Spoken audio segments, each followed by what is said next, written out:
ایک دفعہ شیطان آیا ہمارے نبی سے ملنے، تو آپ نے اس سے پوچھا تیرے دشمن کتنے؟ کہنے لگا 15۔ آپ نے فرمایا کون کون ہے؟ کہنے لگا پہلا تو تھوڑا ہی نمبر ہے، پہلا نمبر تو تھوڑے نال میرا لگو ہے۔ پھر کہنے لگا وہ مسلمان جو 24 گھنٹے باوضو رہتا ہے وہ میرا بڑا دشمن ہے۔ جو باوضو رہتا ہے اور باوضو سوتا ہے، ایک فرشتہ اس کے لیے بندگی کا ثواب لکھتا رہتا ہے۔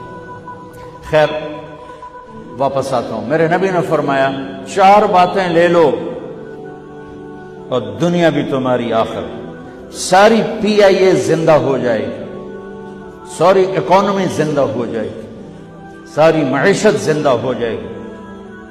5 بھی نہیں، ایک انگلی بھی آپ نے نیچے کر دی، کہ یہ بس اتنی لے لو۔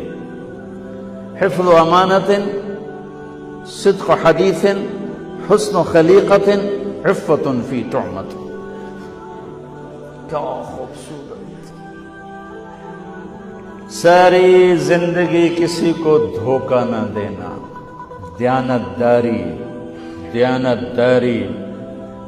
میرے ملک کے ادارے کیوں ڈوب گئے؟ دیانت نکل گئی، کھوٹ آ گئی، دھوکہ آ گیا۔